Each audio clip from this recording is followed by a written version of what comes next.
High, আসসালামু আলাইকুম। আপনার একটা স্টার্টআপ আইডিয়া আছে। একই সাথে আপনি কি নিয়ে বিজনেস করবেন সেটা ঠিক করে ফেলছেন।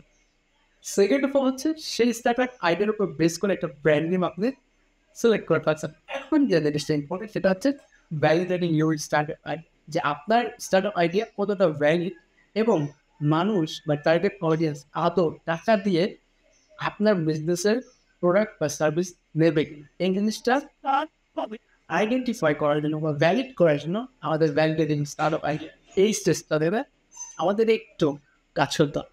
তো ভ্যালিডেটিং স্টার্টআপ আইডিয়া অর্থাৎ আপনার আইডিয়াটা কতটা ভ্যালিড সেটা ফাইন্ড আউট করার জন্য ৩টা স্টেপ আমাদের মাথায় রাখতে হবে। নাম্বার 1 যেটা হচ্ছে যে মার্কেট রিসার্চ। বুঝলেন? মার্কেট রিসার্চ করতে হয়। এটা একটু বেসিক লেভেলের রিসার্চ করতে হবে।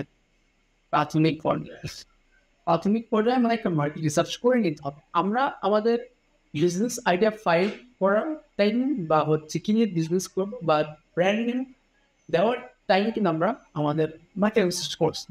এই স্টেজটাতে আমার একটু মার্কেট রিসার্চ করতে হবে যে আমি যে সার্ভিস বা প্রোডাক্টটা দেবো সেই সার্ভিস বা প্রোডাক্টের টার্গেট অডিয়েন্স কার এবং যারা আমার টার্গেট অডিয়েন্স তাদের 100% আমাদের কত পার্সেন্ট আমার প্রোডাক্টের দিকে আমি কনভার্ট করে ফেলতে পারবো। কারণ আমি যে প্রোডাক্ট বা সার্ভিস নিয়ে কাজ করতেছি সেই প্রোডাক্ট বা সার্ভিস নিয়ে অলরেডি হয়তো অনেক মানুষ কাজ করতেছে। তার 100% যদি আমার টার্গেট অডিয়েন্স থাকে তার 100% কিন্তু আমার প্রোডাক্ট কিনবে না। আমার মার্কেটে যে কম্পিটিটর আছে তারা কত পার্সেন্ট মার্কেট শেয়ার হোল্ড করে আছে, সেখানে যে অতিরিক্ত মার্কেট সেটাতে মানে আমি আমার প্রোডাক্টটা দিয়ে মানে এন্ট্রি করতে পারবো। যে লাইক 100% যদি একটা প্রোডাক্টের শেয়ার থাকে, কোনো একটা বড় কোম্পানি আছে আর যাদের কাছে ধরেন একটাই তারা 40% বা 30% হোল্ড করছে।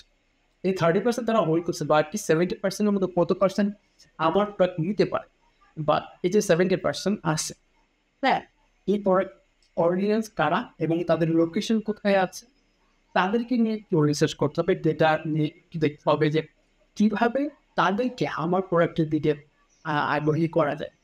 সেই জিনিসটা ফাইন্ড আউট করতে হবে। অর্থাৎ ফার্স্ট স্টেজটাতে আপনার একটা মার্কেটিং রিসার্চ করতে হবে যে আপনার প্রোডাক্ট বা সার্ভিসের জন্য বা যাদের কাছে আপনি প্রোডাক্ট সেল করবেন তাদের নাম্বারটা কত সংখ্যা, তাদের লোকেশনটা কোথায়, তাদের জীবন মান বিস্তারিত বিভিন্ন বিষয় নিয়ে মার্কেটিং রিসার্চ করবেন। যে আপনি অ্যাকচুয়ালি যাদের কাছে প্রোডাক্টটা সেল করবেন তাদেরকে ফাইন্ড আউট করতে হবে এই স্টেজ।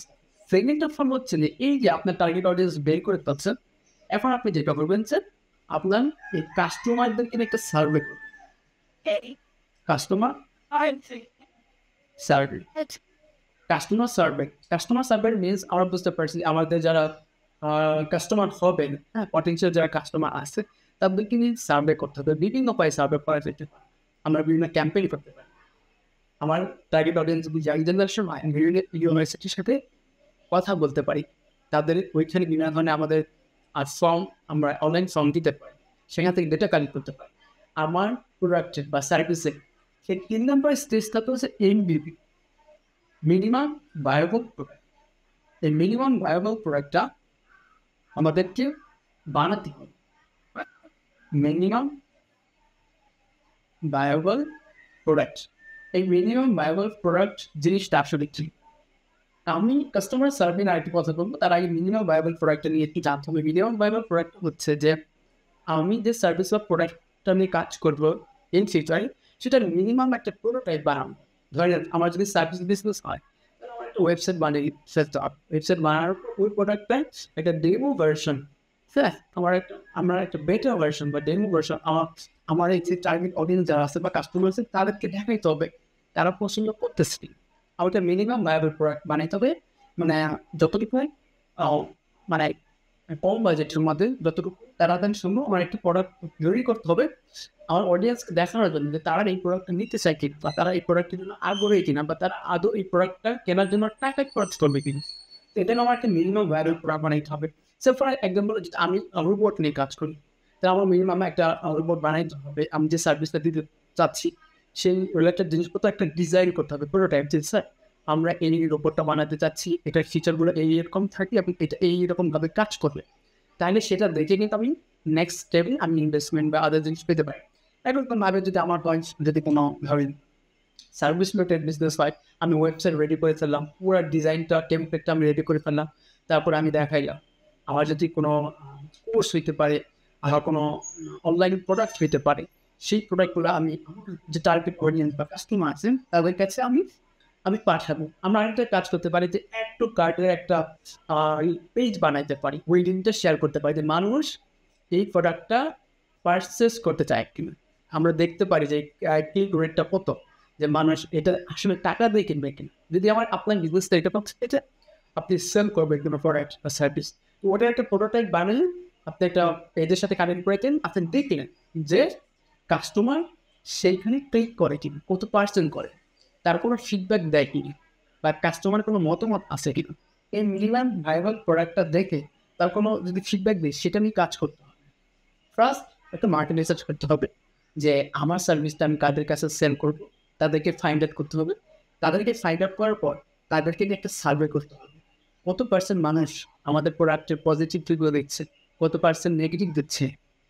মিনিমাম ভাইরাল প্রোডাক্টটা এটার সাথে মার্চ করে তাদেরকে সার্ভে করতে হবে যে তারা এই মিনিমাম ভাইরাল প্রোডাক্ট দেখে আসলে তারা এটাকে পারচেস করতে চায় কিনা। আমরা একটা চেক আউট আর হচ্ছে এমন একটা পেমেন্ট গেটের একটা মডিউল তৈরি করে ফেললাম, যেখানে ক্লিক করলে ওরা একটা পেমেন্ট গেটও পাবে। সিম্পল, জাস্ট দেখার জন্য যে ওরা আসলে পারচেস করতেছে। এই 3টা স্টেপ আমার মার্কেট রিসার্চ করা, সেই মার্কেট থেকে টার্গেট অডিয়েন্স বের করে তাদের সেই কাস্টমারদেরকে নিয়ে একটা সার্ভে করা, এবং একটা মিনিমাম ভাইরাল প্রোডাক্ট বানানো। আমি যে সার্ভিস বা প্রোডাক্টটা দিতে চাচ্ছি তার একটা মিনিমাম অস্তিত্ব দেখানো, যে আমার সার্ভিসটা প্রোডাক্টটা এইরকম হবে বা এইরকম জিনিস আমরা মার্কেটে আনতে চাচ্ছি, সেটা দেখা।